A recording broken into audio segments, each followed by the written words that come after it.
Silent Dawn. The Vex Collective's Supreme Council convened in their crystalline chamber aboard the Nexus Prime station, their bioluminescent forms casting an eerie glow across the polished surfaces.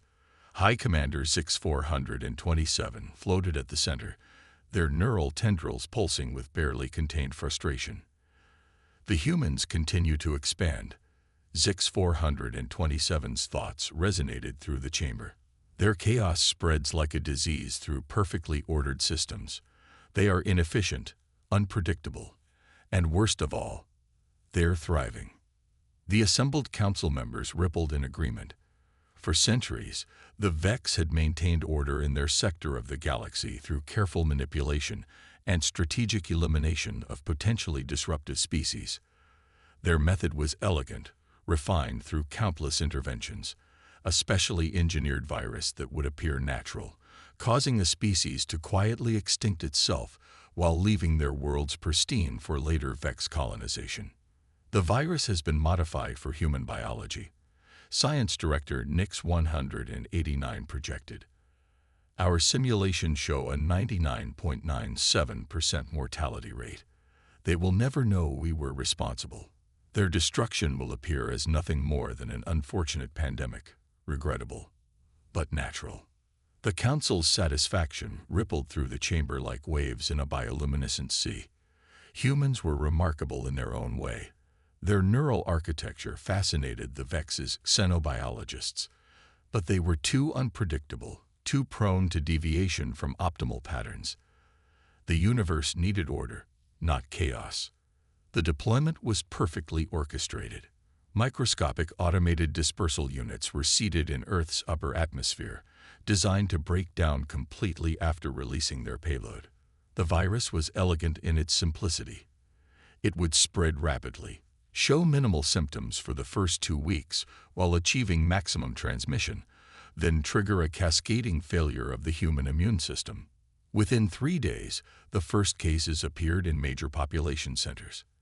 The Vex watched through their cloaked observation platforms, waiting for the inevitable collapse of human civilization.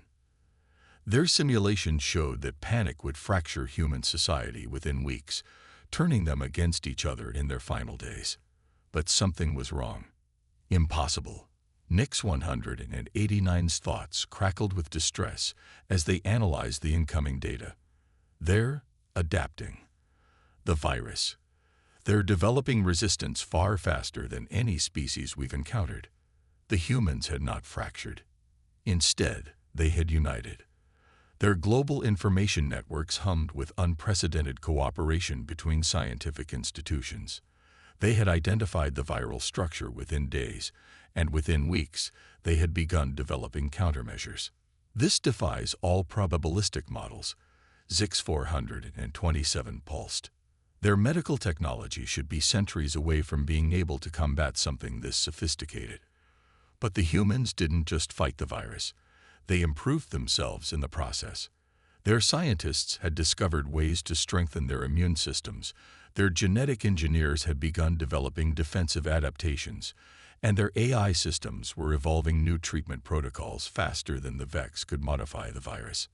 What should have been a silent extinction had instead become an unwitting gift to humanity, a catalyst for unprecedented advancement in human medical science and biotechnology. The council chamber erupted in chaotic pulses of light and thought as the implications became clear. Their perfect weapon had failed, and worse, it had made humanity stronger. They must never discover our involvement, Zix-427 commanded. Recall all observation platforms. Erase all evidence. We must reevaluate our approach. But in their haste to withdraw, they missed something crucial. A young human researcher in a basement lab in Singapore, working late into the night, had noticed an unusual pattern in the virus's structure. It was too perfect, too engineered. And in its perfection, it had left behind a signature, one that would lead humanity to discover not only the truth of the attack, but the fundamental weaknesses in Vex biology. As the Vex ships slipped away into the darkness of space, they didn't realize they had just initiated a sequence of events that would shake the foundations of their carefully ordered universe. Their attempt to silence humanity had instead given them a voice that would soon echo across the galaxy. And in labs, universities, and research centers across Earth, humans were already beginning to understand the language of that voice, a language written in the very structure of the virus that was meant to destroy them. The silent dawn of their extinction had become the first light of their ascension. The Vex would soon learn a harsh lesson. Humanity's greatest strength wasn't their technology, their weapons, or even their adaptability. It was their stubborn refusal to go quietly into the night. Adaptive response.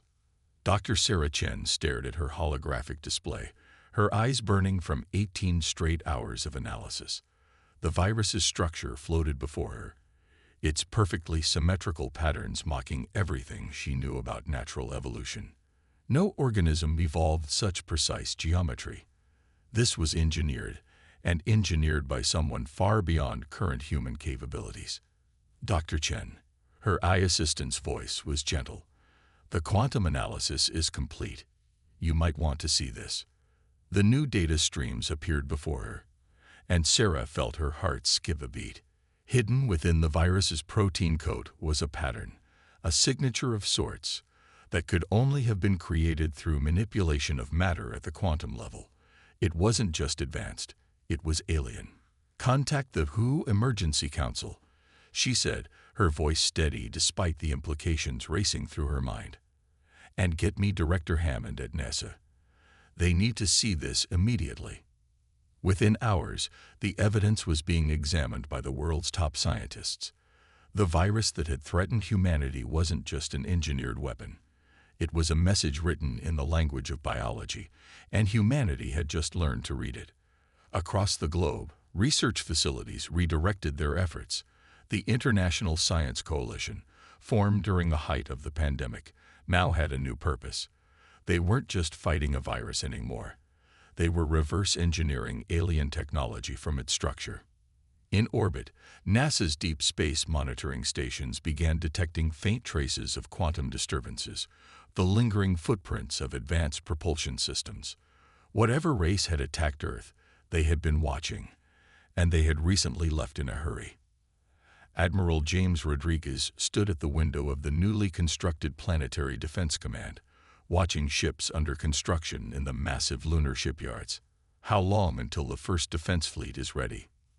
3 months for the first wave, General Sarah Chen, formerly Dr. Chen, replied. She traded her lab coat for a military uniform when the true nature of the threat became clear. The biotech adaptations we developed to fight the virus. They've given us insights into neural interfaces we never thought possible. Our pilots can now interface directly with their ships. Rodriguez nodded, his expression grim. And the quantum signature tracking. We can follow their trail now. The very technology they used to attack us gave us the key to finding them.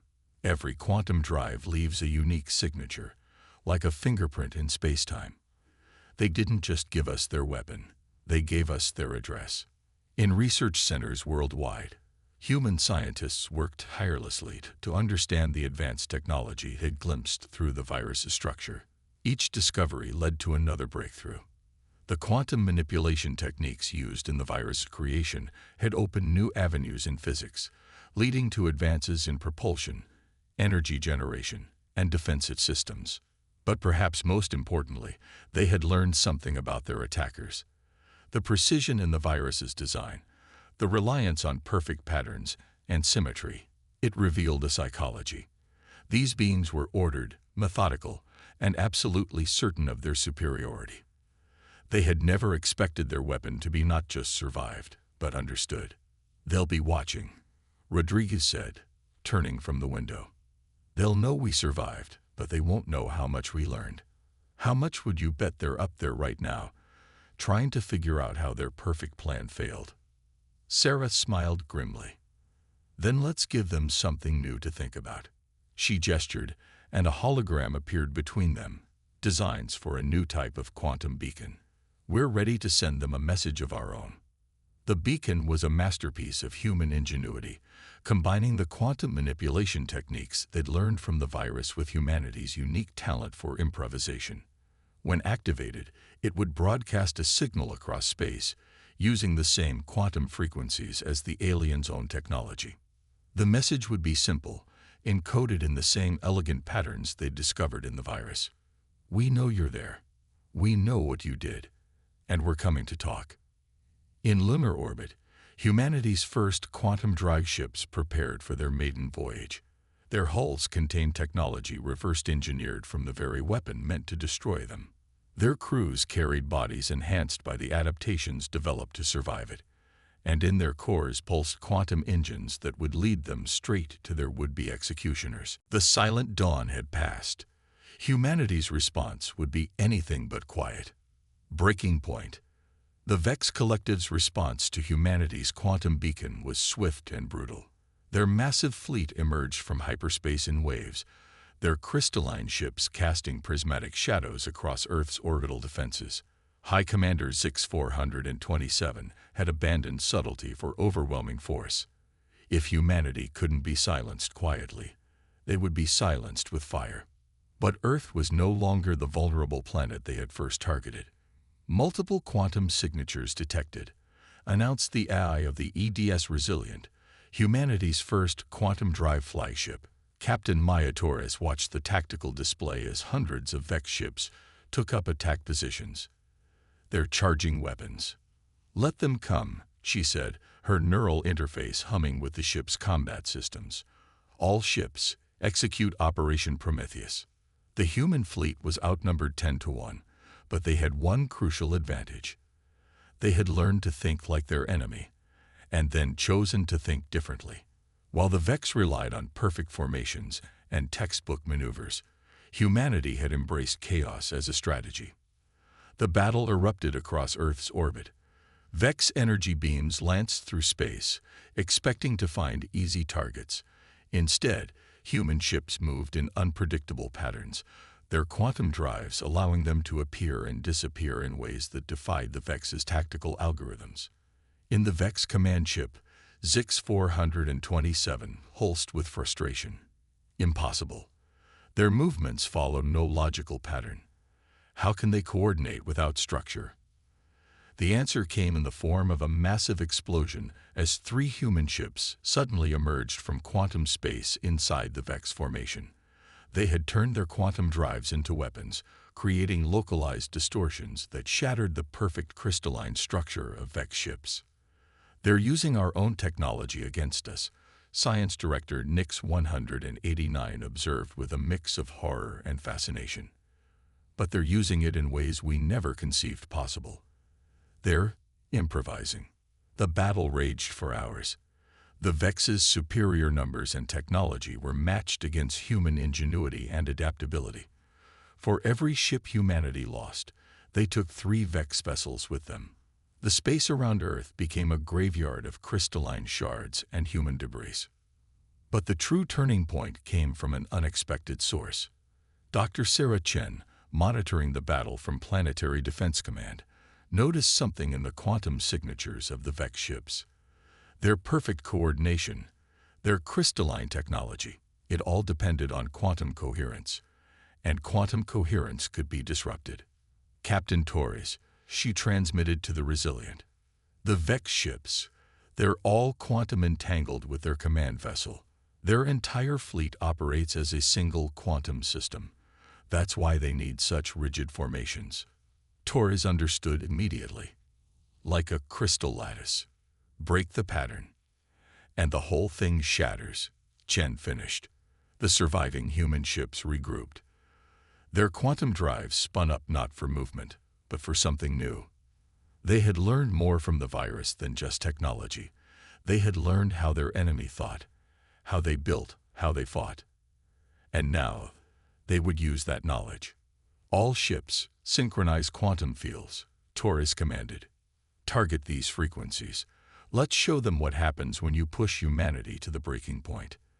The human fleet released a coordinated quantum pulse, precisely calculated to disrupt the Vex's quantum coherence.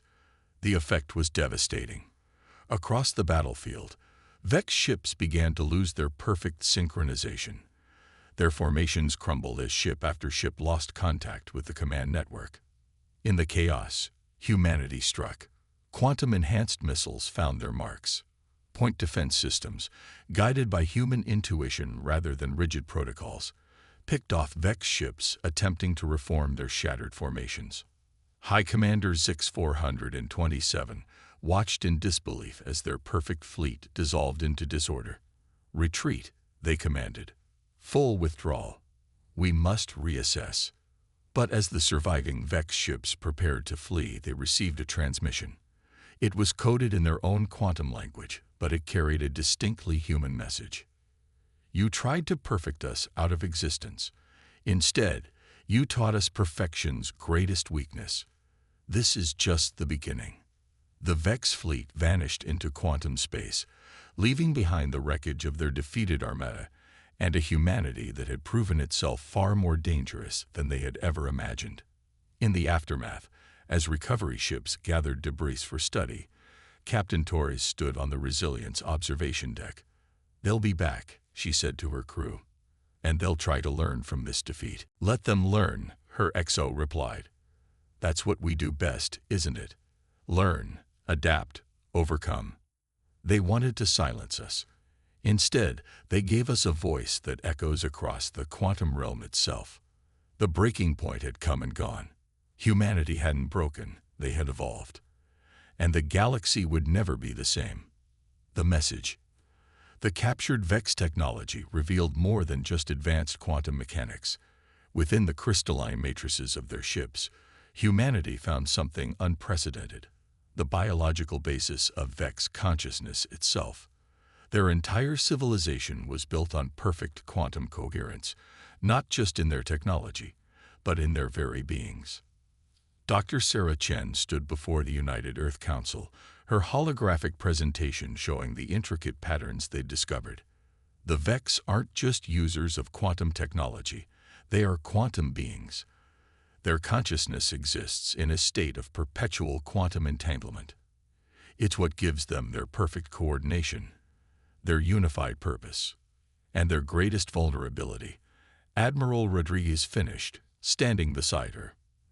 They can't conceive of existence without this connection.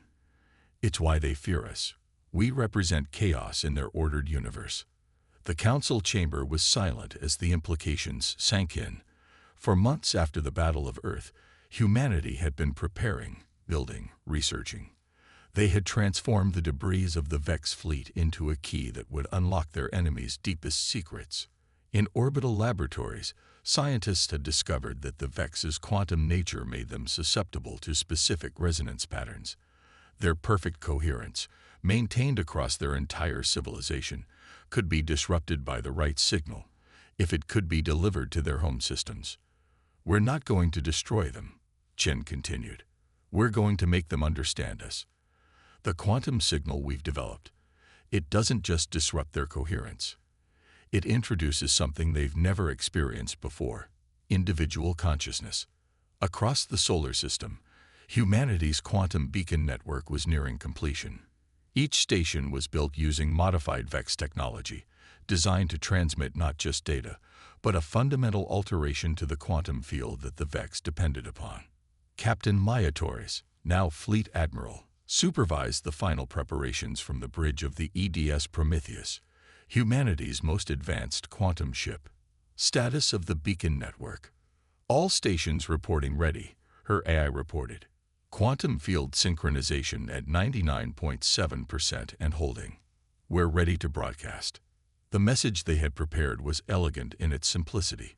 It would propagate through the quantum fields that connected all Vex consciousness, carrying with it not destruction, but transformation. Each Vex would experience, for the first time, the sensation of individual thought, of being separate yet connected, different yet part of a greater whole. "They tried to silence us because they feared our chaos," Torres said to her crew. "Now we'll show them that chaos and order aren't enemies. They're two parts of the same whole. Something we humans learned long ago." The signal was launched. Across known space, quantum beacons activated in perfect sequence. The message rode the very quantum fields that the Vex had mastered, spreading at speeds that made light seem sluggish. In the Vex home systems, the effect was immediate and profound. The perfectly ordered society experienced its first taste of individualism. Quantum-entangled minds that had never known separate thoughts suddenly discovered the concept of I alongside we. Through their quantum networks came the human message, translated into the perfect mathematical language of the Vex. You feared our chaos would corrupt your order. But life isn't about choosing between chaos and order. It's about finding harmony between them. We offer you not destruction, but evolution.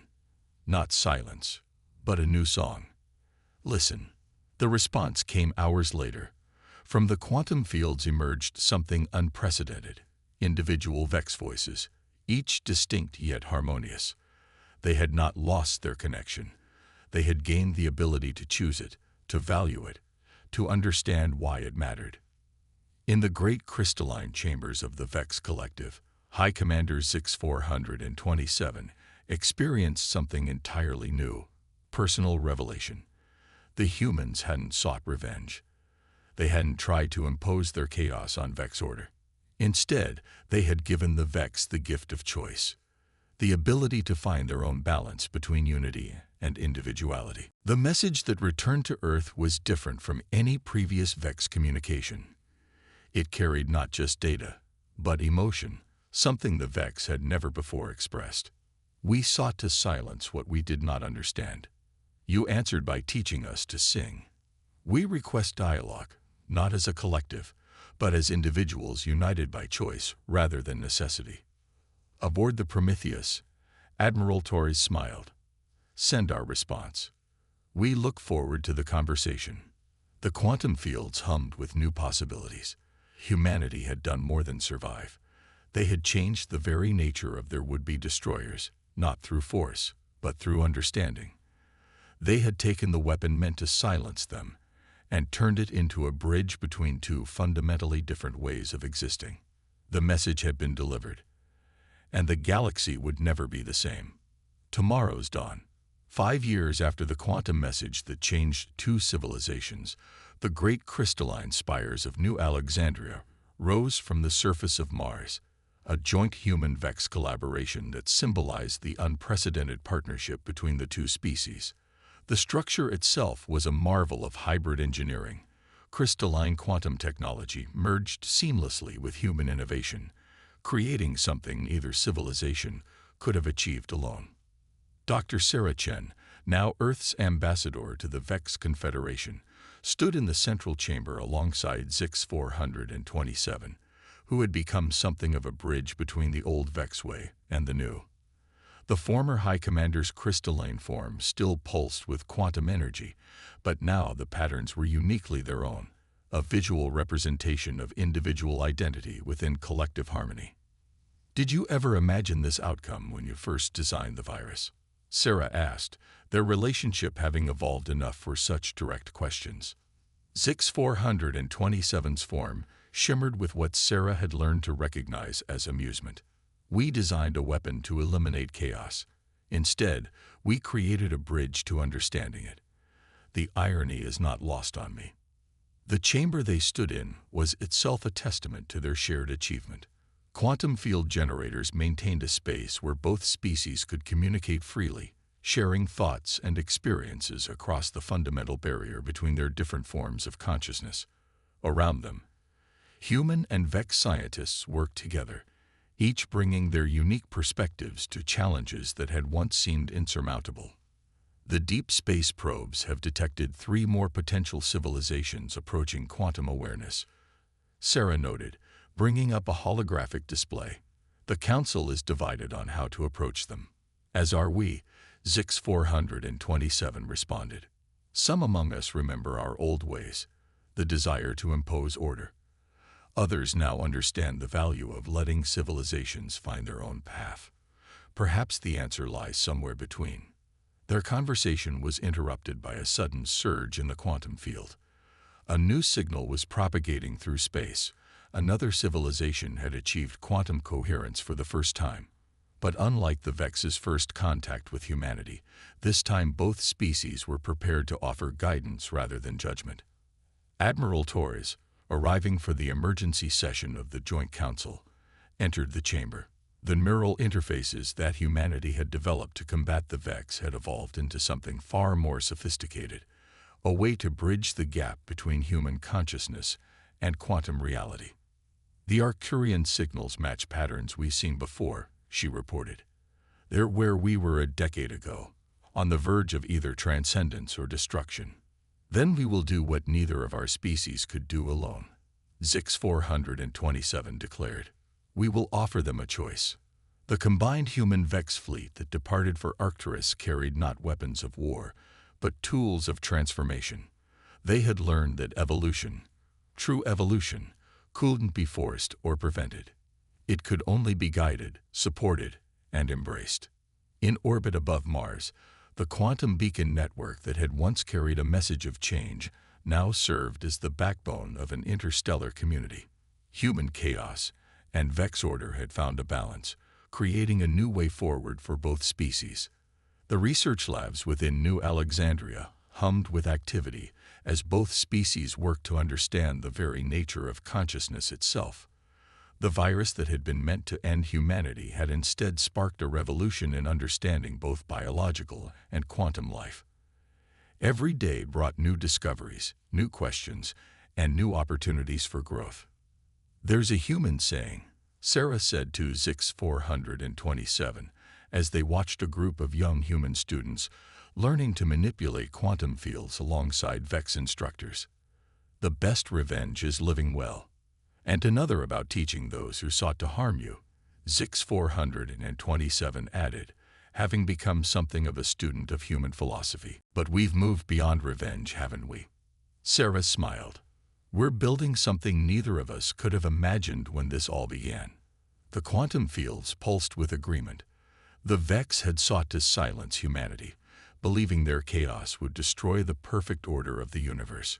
Humanity had responded not with destruction, but with understanding, not with silence, but with a song that had transformed both species. As the sun set on Mars, casting the crystalline spires of New Alexandria in golden light, the quantum fields carried conversations, discoveries, and dreams between beings who had once been enemies. Tomorrow's dawn would bring new challenges, new civilizations to contact, new mysteries to solve. But they would face them together, having learned that the greatest achievements come not from imposing one way of thinking over another, but from finding ways to bring different truths into harmony. The message that had ended one era had begun another, and the galaxy was infinitely richer for it. In the end, the attempt to silence humanity had given birth to a symphony, one that would echo through quantum fields and human hearts for generations to come.